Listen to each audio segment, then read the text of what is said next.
because it simply just allows more brain power to deal with the uncertain environment. And it takes a lot of times, depending on how uncertain the environment is.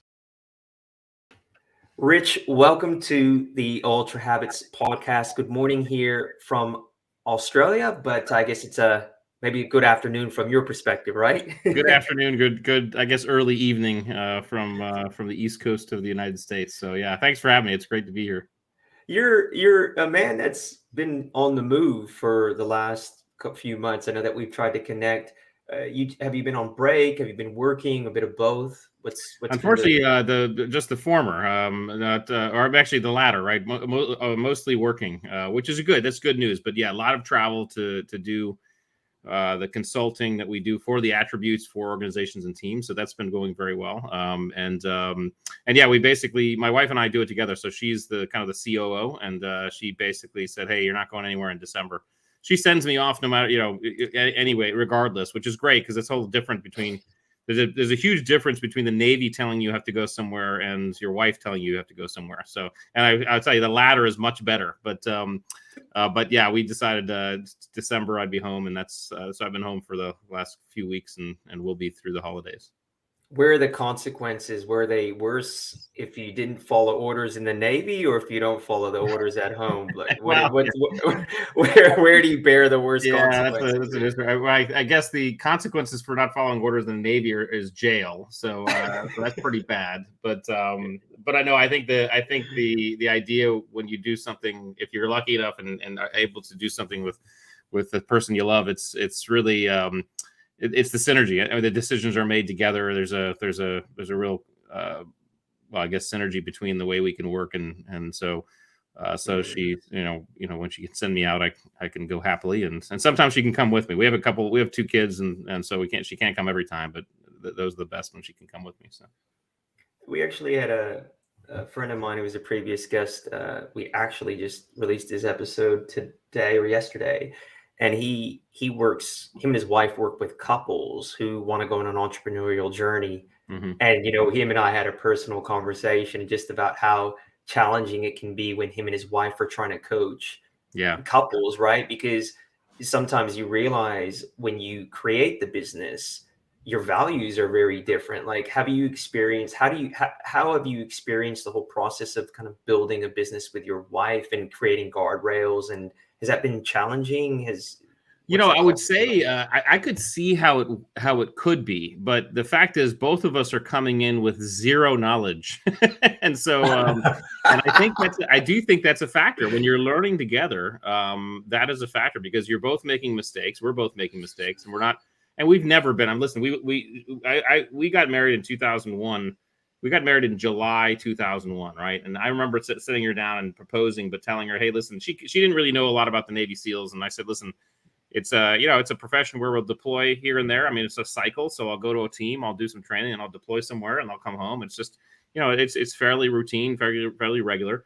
And we got married, and then 9/11 happened, and the whole world changed, and we went to war, and so we've lived the war together, and we've had 2 kids, and we've been to the funerals, and we've been through all the stresses. So when you put it in context, building a business is is not too bad. It's tough, but we both are grateful that we've gotten to this point, both safely and with health, that we can do it. And so I think that's, I guess you talk to any military couple, and they are, especially those who have experienced combat, they are always going to be very grounded in perspective, and it's easy to kind of say, well, yeah, this is hard, but come on, it's way better than what we could be doing or where we could be. And so I think that's how we approach it. There's something powerful in kind of that learned collective resilience, right? That experience, that shared experience. And so let's take it back to the Navy. Rich, what was your original, like when you decided to go to the Navy, what was your why? Like, why did you go? Yeah, the why was always I wanted to be a Navy pilot. I wanted to be a fighter pilot. I loved flying. I loved the idea of flying. I grew up loving flying. And I have a twin brother, and both of us were kind of bent on that from early age. I mean, we're talking pre-Top Gun. We were bent on being Navy pilots. So when Top Gun came out, it only made it even better, right? Because that was such I was like, oh my God, that's so awesome. And I didn't really know anything about SEALs until the early '90s, and it was after the first Gulf War. And I found a Newsweek article and kind of outlined the teams and a bunch of Spec Ops teams, and I said, man, this is really cool. That's something I may want to look into. I found my way to an ROTC program in college, and really kind of bounced back and forth, and said, should I be a pilot? Should I be a SEAL? And ultimately, what I thought was, listen, I knew that I could be a Navy pilot. I knew it, but I didn't know if I could be a SEAL. I didn't want to wonder if I could be a SEAL. I wanted to try something that very few people can do. And so I think there was certainly patriotism and desire to serve the country. But I also joke, it was also because I wanted to see if I could be a badass. Most of us do at that. I mean, you're 22 years old, or even some of the guys going through that training are 18 years old, and you're just you want to try to see if you can do something very few people can do. And back then, no one really knew what Navy SEAls weren't well known. I mean, the popularity curve grew while we were. It was actually bizarre to live. To go from being invisible to being one of the most famous units on the planet, right? So that was always that wasn't even a factor. But that was the impetus. And when I got there, I just kind of started going through it, and there were times. Certainly even after training where I said, I don't know if I made a mistake. I'm not sure if I like this as much as I would have liked flying. But then the war started, it got very busy, and you really kind of, you get into a groove. I got to some commands that I really enjoyed and got with people I really enjoyed working with. And yeah, it went very fast. It really did. 20 years by a blink. It's really interesting. I remember in the early 2000s, do you remember the author, was it Richard Marcinko or Dick Marcinko? Yeah, you're like, he was like the dude, right? Like, and he wrote all those books, and that was kind of like the only information that was out there. And interesting enough, he was a little bit of a rogue. The book was called Rogue Warrior, and he was obviously he founded SEAL Team 6, and he wrote about that, and he wasn't supposed to, so he got in a lot of trouble for that. But his book actually came out after I had actually garnered some interest in the teams, and there are some very good authors. Orr Kelly was one, and he wrote a book called Brave Men, Dark Waters. I read a lot of the kind of really grounded SEAL literature. There wasn't that much, right? But it was very grounded. It was very real. And Marcinko's was kind of a fun, sexy hoo-yah book, but those other books were like, hey, this is actually what it's like. So I got some in-docked through those types of literature. But ultimately, I went to training. I was like, man, it was like getting hit with a sledgehammer. I was like, what the heck is going on here? I had to really just knuckle down. But nowadays, I mean, there's almost too much out there, and it's hard to make sense of what's right and what's real. So, what do you think the Navy's view is on the proliferation of fame? I mean, maybe there's some upside, right? Like, there's people want to become SEALs, but in many ways it's kind of gone a little bit Hollywood. And I was talking to Ryan about it. Like, you juxtapose that with, let's say, Delta, which you hear nothing about. No one ever, you don't even know was in it, right? Like, do you think it's a good thing, or do you think it's not a good thing? Yeah, I think like anything, you can find some pros and some cons, and it depends on how the community and the Navy deal with it. And so I'll just talk about the community, because the Navy, I would say ultimately for the Navy, it's a good thing, right? For the big Navy, it's a good thing, because what happens is they get a bunch of people trying out for SEAL training. 90% of them don't make it, and so those guys automatically get bodies, right? So like, hey, we're good with this, right? At least that's what I would assume. The community, it's really very interesting. It was very interesting to kind of feel and ride that curve. What was happening as the war started was that we as a community were finding that we actually needed more SEALs. And so there started to be a more of a concerted effort to get the word out about Navy SEALs and get some recruiting going. And then some of you might remember Spike Lee directed some commercials about Navy SEAls and things like that. A movie called Act of Valor was made, and it was made with a real Navy SEAL platoon, right? And it was completely endorsed by the community, and they were allowed to do that. And so there was a push on that end. Meanwhile, the environment, the war, generated incidents and events that put the Navy SEALs on the radar of the public, and things like, the lone survivor story, Marcus Luttrell, that all happens. And so suddenly Navy SEALs are starting to go into the news media and mainstream. And so there was almost a convergence of things happening in SEALs in the media, and an effort by the community, and it converged. And so there started to be this bubble. And then we started doing things like, rescuing Captain Phillips and getting bin Laden. And it exploded. It really exploded. And so there was, at the beginning, there was a little bit of hey, there's a purpose for this, but it was matched with a unforeseen level of publicity. And then there was, of course, the emissions that generated a large amount of publicity that I think the community at this point would probably admit that we weren't prepared for.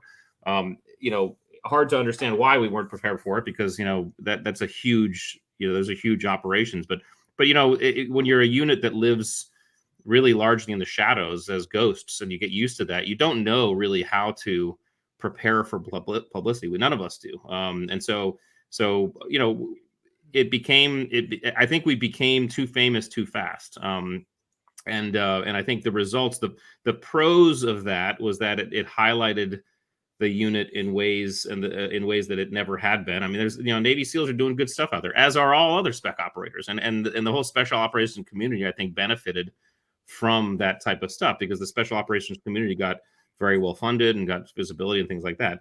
The cons, of course, are there are drivers that cause, I think, gentlemen to try out for the wrong reasons, and that's where you get in trouble. And then of course you get people who try out and they're able to get through, and they make it through, and they spend a couple years, and then they get out, and then they use that as really a calling card versus an active service. So there's certainly pros and cons. I do think that those folks who served, and I'm not talking about the guys who got in and did 2 years or 4 years and then got out and started telling stories. I'm talking about the folks who served, and they went and did stuff, and they got out, and they started really telling their stories that helped people, and using some of the things that they learned to help people and build businesses. I have no problem with that, nor should the community. But yeah, there's bad eggs and there's good eggs, and I think it's a responsibility of the Navy and the community to manage that. Here's the good news: is a lot of the leadership nowadays in the community are like the guys I went through, but all my best friends are starting to become admirals, and so these guys are taking over the reins, and the community is in very, very good hands. It really is. So I'm really optimistic about the community and where it's going. No, that's fantastic. I think it was good to. I wanted personally to get that kind of context around what your view was. So we're going to move through to your work now, your philosophy, and we're focused on attributes, right? So the reason that I like your work is, and I'll ask you the question about attributes and how you feel it relates to habits, and we'll dive into that. But when and how did you get interested in this concept of attributes? So I was about midway, past midway. Well, about midway through my career, I applied and was chosen and got through the selection course for one of our very elite SEAL teams. That's all I'll say. I was a very specialized elite SEAL team, and I got there and I was serving there. And a few years after that, I was put in charge of the selection process for that SEAL team. And at that SEAL team, or SEAL command, what happened was we would get applicants from all the regular SEAL teams to come to our team, and then we'd put them through a 9-month selection process. And to apply, you had to have like the top evaluations, top ratings, recommendations, all that. So we were getting top dudes to come to this command, and we were putting them through the selection. It's about a 50% attrition rate. So 50% of the guys who were coming were not making it through. Is this Dev Group, Rich?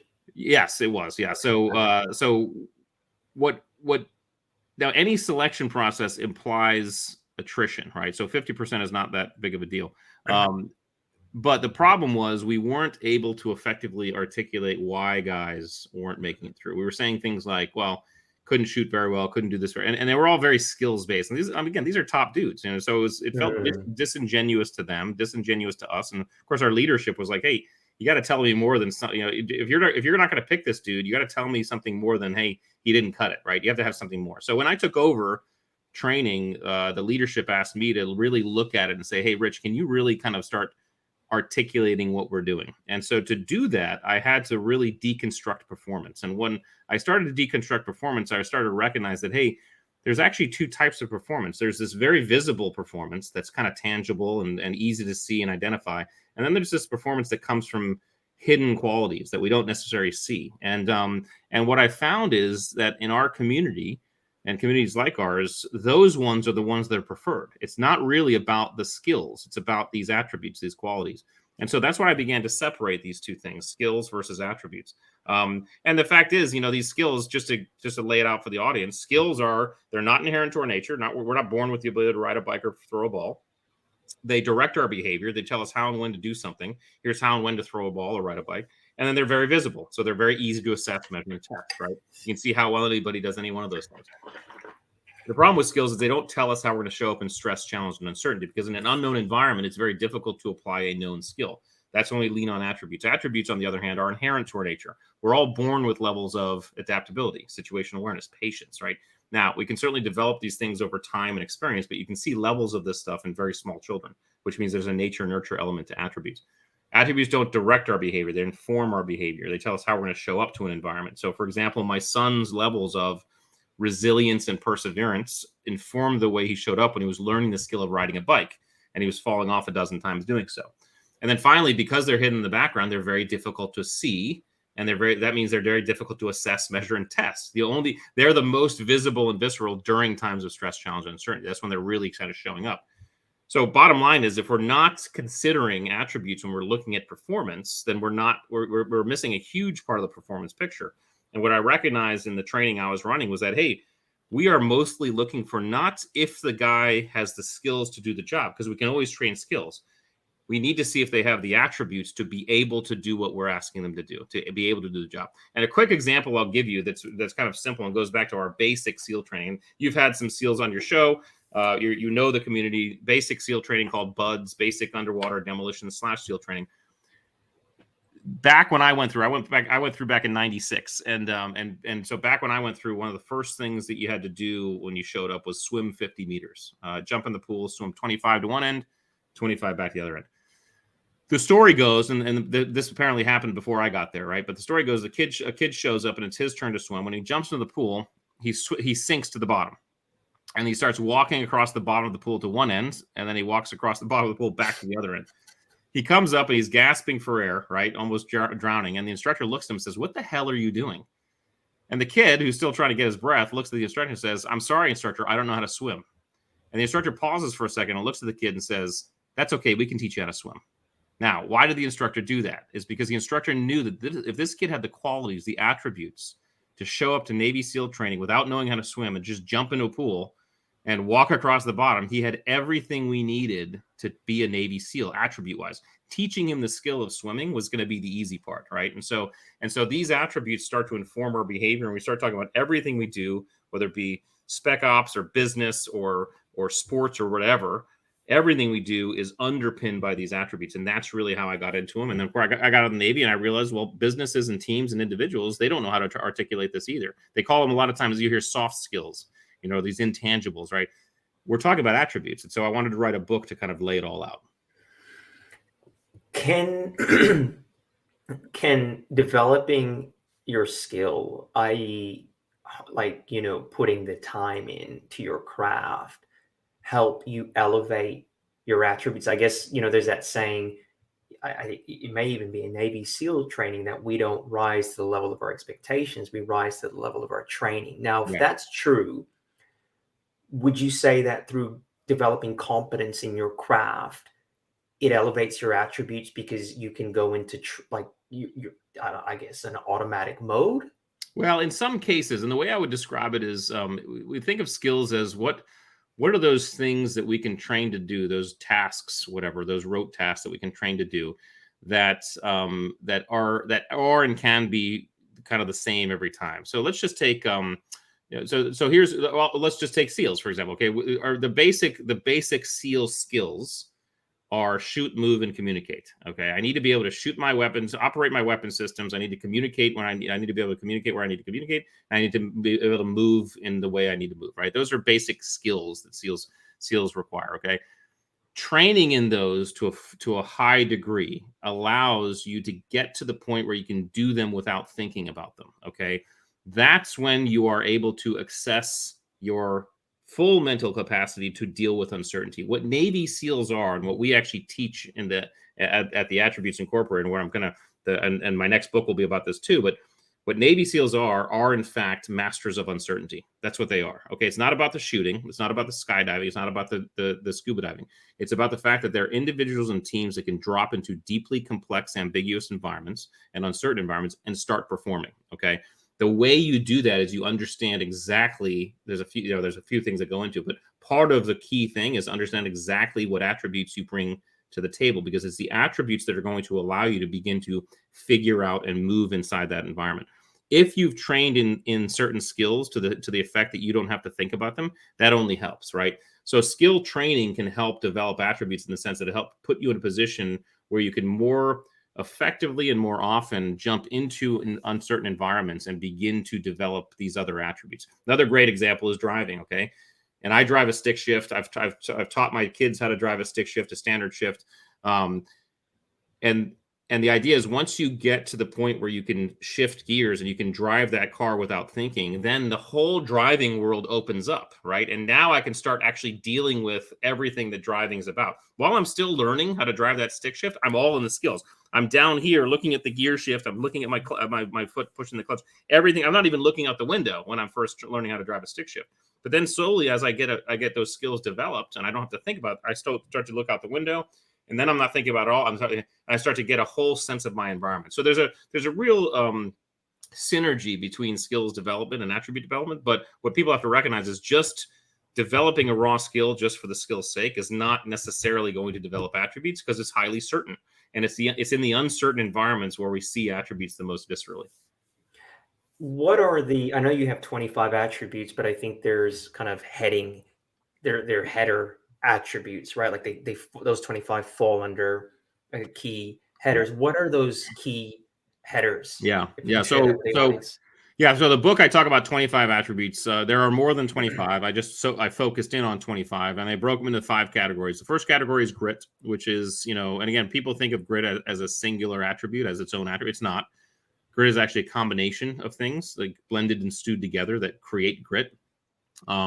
And in this case, we can define grit as the ability to kind of to push through and kind of achieve those short-term, those more acute challenges. Like the things that we have to they're just shorter. They're like, I'm just going to power through this thing. That's what grit is. Grit is spurts of power and perseverance and things like that. So short-term, think grit short-term. And the attributes that make up grit are courage, adaptability, perseverance, and resilience. Those are the attributes. Okay. The next one is mental acuity, which describes the way we kind of process the world around us, the way our brain processes the world. So these are situational awareness, our level of vigilance, compartmentalization, how well can we focus in and do something without getting distracted, task switching, how effectively can we switch focus points between categories and contexts inside of our environment, and then learnability, how effectively can we then metabolize and learn lessons in our environment. That's the mental acuity. Then there's the drive attributes. Okay, drive. If grit is short-term, like think short-term stuff, drive is the long-term stuff, right? So what are the attributes that make up the driven person? Okay, and those are self-efficacy, discipline, open-mindedness, cunning, and narcissism. And I know we can get into that if we want, but yes, it's an attribute.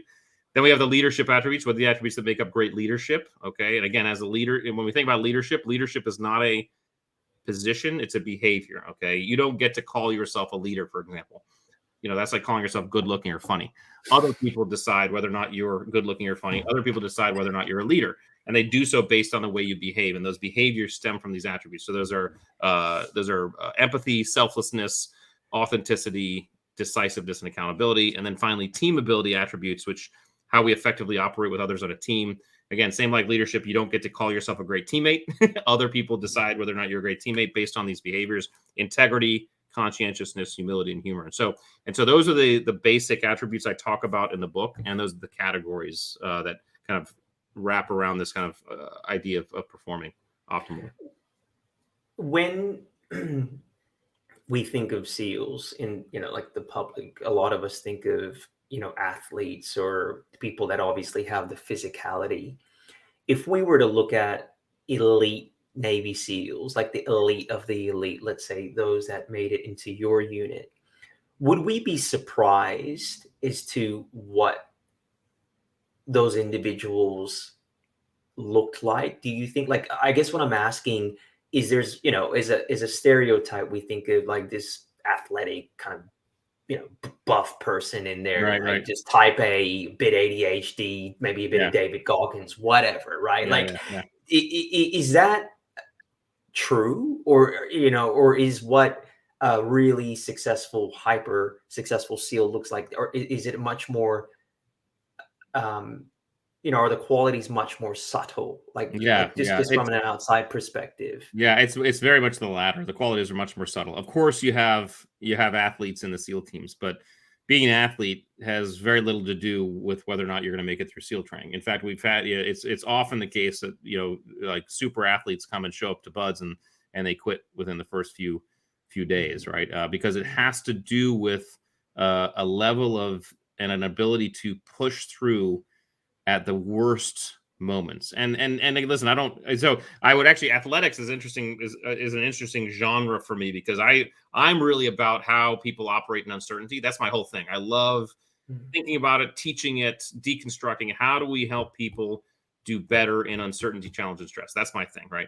And when you look at the athletic genre, it's interesting because it's a genre where people a lot of times assume that you can train in these uncertain environments in athletics, and that's not just that is not the case. The majority of athletics are very certain environments. Listen, you're not going to go on a football field or a rugby field or a basketball court and not know what's going on. Everything about that environment is certain. Now, there is a scale, right? There are sports, there are athletics that actually have quite a bit of uncertainty in them. Those are things like fighting, like MMA or whatever, rock climbing, okay, surfing to a degree. I mean, there's athletic endeavors, there's sports that actually have a lot of uncertainty built into them, baked in. So there's a range there. But ultimately, and oh, by the way, when they looked at, they have no code as to who makes it through BUD/S. So they haven't cracked that code yet. I mean, it's a mystery, which should be a good example of how the flock is so diverse. But what they have realized is that in general terms, like wrestlers and fighters in general terms tend to do better.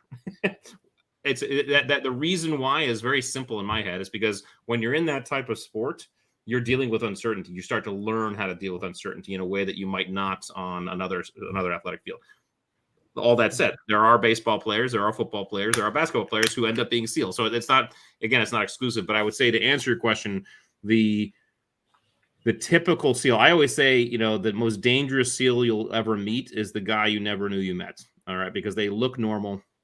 They don't look, abnormally mean or buff or super big, right? They're just, again, for the majority of the teams is about blending in. It's about being ghosts. And I think that's the cool part of it in my mind. So yeah, really diverse crowd in terms of where they come from. I was talking to Mark Divine about this, and you bring up an interesting point, like that ability in that moment to push beyond that pain, whether it be mental or physical. I reflect on my own journey, and it was interesting. I was talking to Mark about it. Like, he made a kind of a throwaway comment, but it was pretty profound.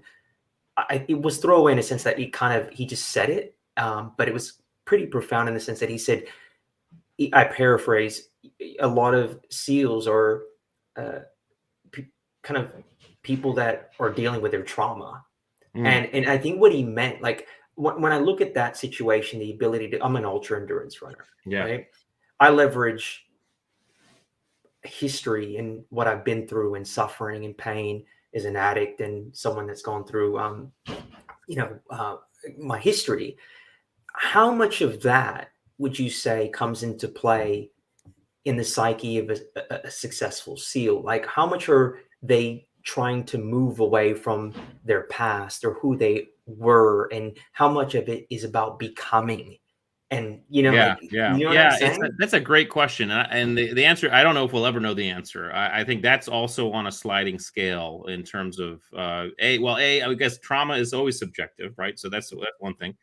And then B, how that, I think it's more about, it's not necessarily guys or the guys who are successful are moving away from the, well, I would say, I would say my thought on it would be, it's not necessarily they're moving away from the trauma. I think it's more that whatever trauma they went through allowed them to train their brains in how to compartmentalize and do the things they need to get through buds. People have asked me, hey, what do you think? What are the attributes that you need to get through buds? And I could probably develop some sort of list, right? But if I were to pick one attribute that every single guy needs, or gal now, if the gals go through, right, to get through SEAL training, it's compartmentalization. If you don't have enough compartmentalization, if you don't have a sufficient level of compartmentalization, you will not make it through. And you have to have that on day one of buds. You can't show up without it, right? So in other words, every single guy who made it through buds showed up on day one with a certain level of compartmentalization that allowed them to get through and just hyper develop. Where that came from, who knows? Okay, I grew up, I had a pretty nice childhood. I didn't have a lot of trauma in my upbringing. Okay, and so now, but I can still pick out events in my life, right? As a kid, I was like, oh, okay, I think that I was doing some compartmentalization training there. This is where this was happening. So I could pick out times where I was training my brain in this way that eventually came in very useful on the beaches of SEAL training. And of course, it has to be for combat, right? So I think trauma informs that level of development that then allows you to get through something like SEAL training. Because I would imagine, I don't think they've ever done a poll on this, but I would imagine a vast majority of that 90% of guys who quit also had trauma in their lives, right? And they didn't make it. Okay, so it's really about what the trauma does and how that is manifested to what you can do getting through the training. And of course, all that matters because combat is even worse than training oftentimes. So, have you guys ever looked at the history of, like, have you guys ever done research collectively on the history of SEALs prior to them coming into the Navy to understand if there were patterns across when they were born in their family, first child, second child? Like, has there ever been any studies done to kind of try to recognize patterns? I don't think there has been. I don't think they've gone that deep. It's funny you should say that because I've always kind of said, and I'm not involved with the community anymore because I'm retired. I'm doing other things. Yeah. I've always said if they ever wanted me to, if they were kind enough to invite me back, I think and they asked me to take a group of dudes who were about to start training and see if we could predict, who was going to make it through. One of the things I would do is I'd make every single one of them take out, I'd give them a few sheets of paper and I said, okay, write down how you got here. Write down the story of how you got here and write down any kind of story of your life of significance, right? And I think we could get that. My sense is the guys who wrote down like, well, I saw the Navy SEAL movie. I thought it was cool, so I was like, okay, I'm gonna try this. And then I went to my recruiter. I did a lot of working out. I got in shape. I went to my recruiter. And it's like a paragraph, right? They're probably not going to make it, right? But the guy who has like 10 pages of shit, right? That guy I think probably has a better chance of making it. So I do think you could probably start making some relations. But when we start talking about first child, second child, I mean, it's tough too. I don't think because again, you're just talking about averages. At the end of the day, I truly think if we could effectively study or research or get data on those folks who had proactive compartmentalization events and they're higher up on the attribute, they were able to work through what it means to compartmentalize effectively, I think you'd start being able to start pre-predicting who's going to make it through. Right. So I want to shift now. So say I now know my attributes. Yeah. How can I develop them? So it takes three things. Well, so first of all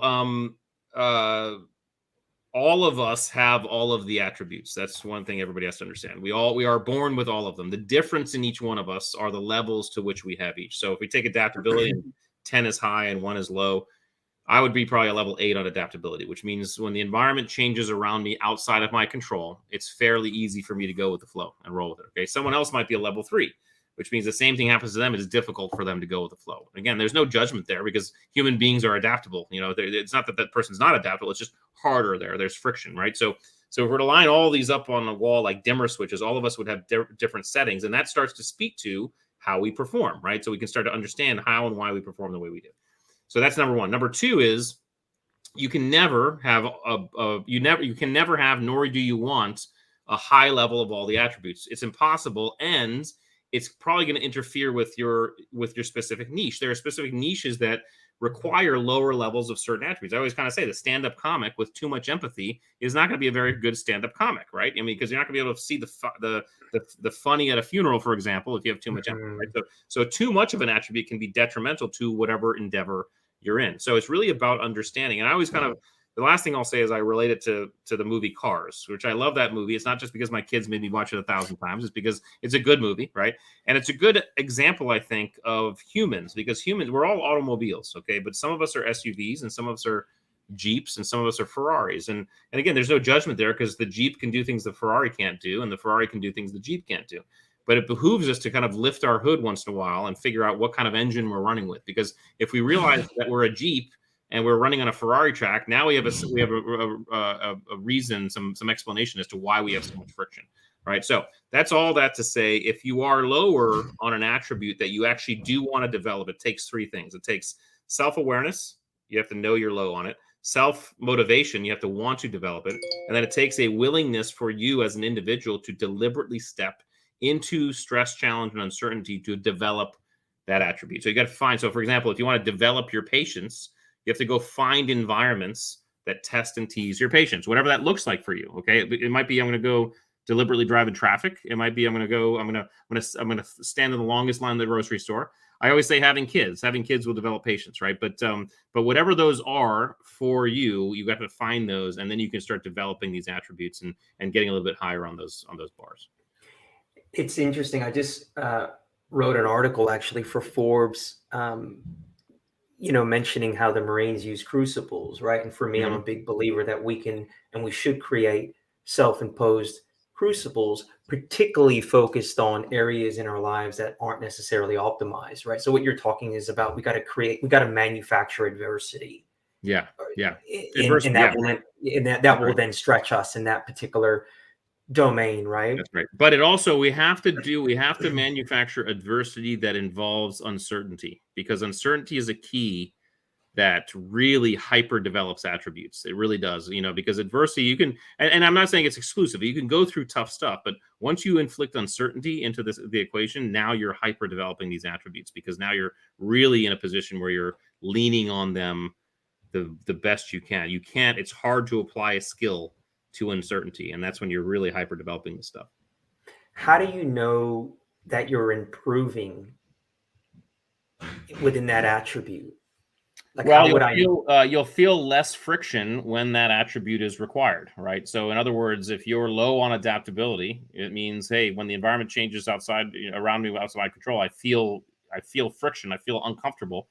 If you begin to consistently put yourself in environments where you are forced to adapt and you work that muscle, you will become better in adaptability. You'll feel less friction. You'll feel more comfortable in those environments that are requiring adaptability. So you're developing it better or developing it more if you have and feel less friction when it's required. Right. Yeah, no, that makes sense. So it's effectively a feeling, yeah? Yeah. Now we're going to move into teams. So when you look at teams, do you find, just from an attribute perspective, teams work better when they have all, like, it's homogeneous, like when they all have the same attributes, or can that create conflict? Like, do you generally want teams where there's variation in that? Yeah, like what happens if everyone's too much the same? And like, are you better off creating teams intentionally by knowing the attributes of your people? Like, what's your view on that? Yeah, so there's a little bit of both, and that's actually the work we do with organizations and teams. Is so the first thing you have to do is you have to help teams and organizations understand the list of attributes that's applicable to them. So in other words, the list of attributes that makes a great Navy SEAL team is going to look different than the list of attributes that makes a great surgical team or athletic team or team of salespeople or teachers, right? So we first have to figure out what that list looks like, and that list is going to break down into a list that at the very top are the what I call mission critical attributes, and it's usually only 2 or 3 attributes that are mission criticals. But those are the attributes that you must have to be on this team. It's non-negotiable. You have to have those, or you will not be. Then you start getting kind of mission essential, mission enhancing attributes, which are they're some of them are more required than others. If you don't have, it'll be really hard. Some are just nice to have, right? So the best teams first understand that attribute list, and then you have to bring together a team that all have the critical ones. They all have those critical ones, but then there's a diversity in those, right? And the other ones, like someone who's a little bit lower on one can be buttressed by someone who's higher on that, right? And then there are some attributes, and I talk about these in the book. There's 3 that I leave out of those categories, really, in fact, 6 that I call the others. And these are the ones that I found when I kind of dove into them, that the high ends of each of them, of each of the polarities were good, were positive for success. In other words, take patience as one, patience and impatience. There are highly successful people who are patient. There are highly successful people who are impatient. The next one is competitiveness. There's highly successful people who are competitive. There's highly successful people who are non-competitive, right? So these, and so what you find on teams is the best teams have both polarities, because the best teams, and I'll give my wife and I an example. My wife and I have been married almost 21 years. So we lived through the war. She is a impatient person. Okay. I am a patient person, just naturally. Okay. It's worked beautifully because in our relationship, as we've been raising kids, when patience is required, I typically can step up and take lead, and she follows, right? When impatience is required, she steps up and takes lead, and I follow. Okay, so these there are attributes that actually you want both polarities on, because the team requires that. It makes the team. So it's the answer is it's very subjective to the team, but ultimately there's going to be a team made up of everybody with a core set of attributes, but that's only like 2 or 3, and then a mixture of all the other ones that create the high performance team that we want. And we're going to move to habits now as we start to land the plane here, Rich. So I now know my attributes. I create scenarios where I can work and enhance them. Yeah. How do I then, like, in terms of the long term, to solidify this gain in strength within a particular attribute, where does habits come into play? Yeah, I think habits come into play, and they're important in helping to codify those things, those procedures, those tactics or tools that we want to get to the point where we don't have to think about. We just do. Okay, because again, when in dealing with uncertainty, okay, the less load that you can put on your brain, on your frontal, the better, because the more you have, the less load, the more access you have to just figure out the environment. So if I've developed a set of tools and habits that allow me to do things without thinking about them, I've just opened my aperture. Now it's going to depend on the habits, right? But I think most of the positive habits can be defined as those things that actually implement goodness into my life, right? In some form or another. They make things easier, or they put me on a path that makes things easier, or they put me on a path that drives me towards health and wealth and success, or things like that. Now, we obviously all have bad habits too, which do the opposite. Okay, but regardless of good or bad habits, we're still doing them without really thinking about them, right? And that's allowing our brain to kind of operate and start figuring out this environment. So I think the ability to form good habits that release and relieve the load off your frontal lobe and conscious mind is great, because it simply just allows more brain power to deal with the uncertain environment, and it takes a lot of times, depending on how uncertain the environment is. Yeah, I like that. I like the correlation between habituation and mitigating ambiguity and feelings of uncertainty, because that's ultimately what we're trying to do, is create as much natural process around that. And to your point, to alleviate the mental burden of then we can focus obviously on the situation at hand. So Rich, I really want to thank you for the conversation. Thoroughly enjoyed your time. I really like talking to people like yourself that have this kind of obviously the physicality is there, but there's an academic flavor as well, philosophical dialogue. It's I can have it every day, all day, man. So thank you for the conversation. Where can our audience learn more about you and your work, man? Yeah, I mean, the best and easiest place is theattributes.com. And if you go there, you'll see everything, all the stuff that we do, the books there. We have some assessment tools. All of my social media handles are there. You can grab me on social media. In fact, I recommend going there to get them because, I think Instagram, there's some folks who are trying to mirror accounts and things like that. So you want to get the real Rich Diviney accounts on that one. But yeah, theattributes.com is the one-stop shop, and you can also get the book there as well. So, and I want to thank you, RJ, for having me. It's just a great way to spend my afternoon / evening and have a great conversation. So I appreciate that. No worries, Rich. Thank you, mate. Yeah.